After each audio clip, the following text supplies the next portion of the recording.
여러분 혹시 누가 내 치즈를 옮겼을까라는 책을 읽어보신 분 계신가요?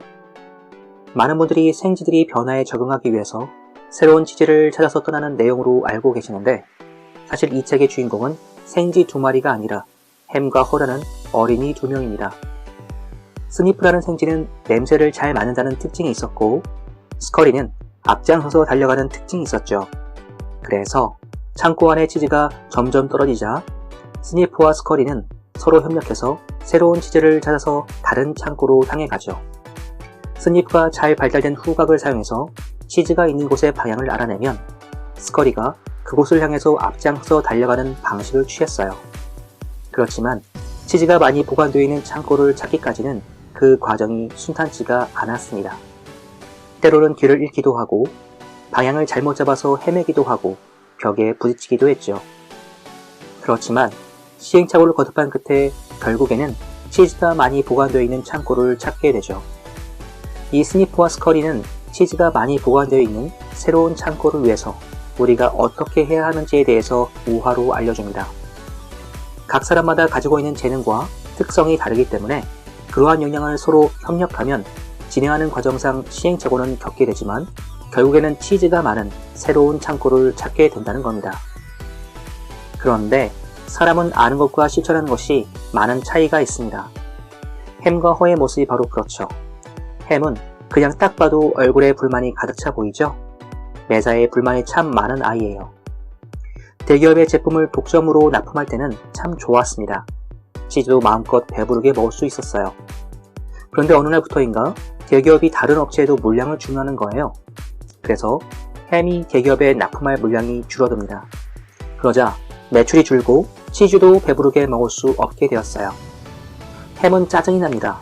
누가 내 치즈를 옮겼을까? 계속 줄어드는 치즈량에 화가 나기 시작했어요. 그래서 대기업도 짜증나고 다른 경쟁업체도 짜증나기 시작했어요. 그런데 안타깝게도 주문 물량은 계속 줄어들기만 했어요. 그리고 앞으로 주문 물량은 더 줄어들 것이라는 것도 예상이 되었고요. 그렇지만 햄은 스니프와 스커리처럼 새로운 치즈를 찾아서 이 창고를 완전히 떠나야겠다고 결정하지는 못했어요. 왜냐하면 이전에도 시도를 전혀 안 해봤던 것이 아니었거든요. 기존 제품 말고 신규 제품을 개발해 봤는데 노력 대비 성과가 별로 없는 거예요. 야근하다가 엄청 힘들었는데 말이죠. 그래서 햄은 다시 신규 제품을 개발하는 것을 주저했어요. 얼굴에는 잔뜩 누가 내 치즈를 옮겼을까 하며 불만만 가득한 채로 말이죠. 반면에 허라는 아이가 있어요. 이 아이는 계속 기존 제품에 대한 주문이 줄어들 것이라는 것을 알고 있었어요. 또 새로운 제품을 개발하는 것이 쉽지 않다는 것도 경험을 했죠. 그렇지만 포기하지 않고 끝까지 새로운 제품을 개발하는데 몰두를 합니다. 그리고 결국에 허는 신규 제품을 대기업에 납품하는 성과를 거두게 되고 주문 물량도 많이 받게 되죠. 그리고 오랫동안 안정적으로 제품을 납품하게 됩니다. 사실 중국은 본인의 약점을 잘 알고 있는 나라입니다. 역사적으로 한족이 중국 대륙의 주인이었던 적은 아주 짧은 시절 정도밖에 없다는 것도 잘 알고 있죠. 중국은 대부분 타 민족이 지배했고 한족은 농민 계급의 피지배계층으로 살았었죠. 그래서 한족 중심의 지금의 중국은 청나라도 중국사, 당나라도 중국사, 고구려도 중국사, 백제도 중국사라고 하며 다 자신들의 역사라고 조작하고 있습니다. 그러면 신분이 세탁된다고 생각하고 있죠. 그렇지만 지금은 중국이 강대국이기 때문에 주변 나라들이 중국의 역사를 왜곡해도 눈치만 보고 있는 것이 현실입니다. 보복당할까봐 두렵기 때문이죠.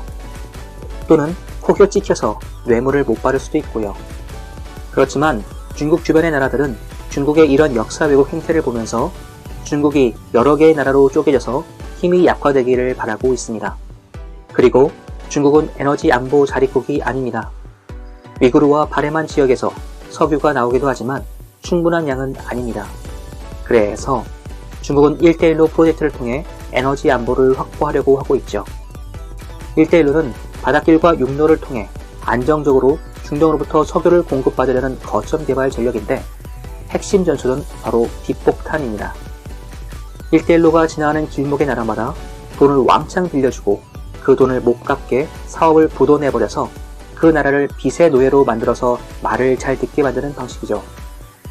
그로 인해 1대1로가 지나가는 나라들은 이미 빚의 노예가 되어서 친중화되었습니다. 한편 미국은 중국의 1대1로 프로젝트의 성공을 막기 위해 육로는 파키스탄과 이란에서, 바닷길은 호르무즈 해협과 남중국해에서 분쟁을 만들었죠. 그 결과 1대1은 돈만 날리고 석유 수송 루트 연결을 못해 이미 실패했다는 얘기도 나오고 있습니다. 중국은 13억 명이 넘는 인구를 갖고 있고 식량 자립을 위해서는 농사를 지어야 하는데 중국 농업용수의 근원은 바로 티벳 지역입니다. 그래서 중국은 티벳이 독립을 하려고 할 때마다 어떻게 해서든 이를 막고 있죠. 티벳이 독립을 하면 중국은 충분한 농업용수를 확보할 수 없게 되기 때문입니다. 한편 미국은 이런 티벳 지역의 독립을 기밀리에 지원하고 있죠. 중국은 하나의 중국을 강조하지만 사실 중국 사람들도 잘 알고 있습니다. 중국은 하나의 중국이 아니라는 사실을요. 지역마다 언어가 많이 다르기 때문이죠. 북경어를 공용어로 사용하고 있지만 대다수의 중국 사람들은 북경어를 잘 구사할 줄 모릅니다. 사는 지역의 방언을 주로 사용하고 있죠. 사실 부유하고 교육 수준이 높은 위치의 사람들만 북경어를 유창하게 구사하고 있습니다. 이런 차이와 빈부격차는 항시 시한폭탄과 같은 존재로 남아 있습니다. 언제든 어떤 시발점으로 인해 폭동과 분열로 이어질 수 있으니까요.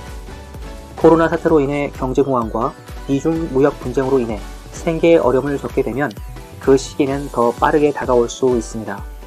그리고 미국은 중국에서의 이런 내분과 내전을 조정하고 있죠. 역사적으로 중국과 한국은 상관관계에 놓여 있었습니다. 중국이 하나의 나라로 통일되고 강성해지면 한국의 세력은 약화되었고, 중국이 분열되고 여러 개의 나라로 쪼개지면 한국은 동북아의 강자로 군림했죠. 그리고 앞으로 그 연결고리는 계속 이어질 것으로 보입니다. 미국이 중국의 힘을 약화시키기 위해 여러 개의 나라로 쪼개는 시나리오를 진행하고 있기 때문입니다. 그리고 스니프와 스컬이 쥐들처럼 미국과 남한, 북한이 공조를 이루면 치지창고는 더 빠르게 찾아질지도 모릅니다. 북한에는 육군이 있고 남한에는 공군과 해군이 있습니다. 그리고 미국에게는 우주군과 금융 세력이 있기 때문이죠. 그러면 쪼개진 중국에서 부도난 중국 회사를 헐값에 인수할 수 있고 경매로 나온 중국의 아파트들을 값싸게 쇼핑하는 날이 곧 올지도 모릅니다. 이상 존토하였습니다.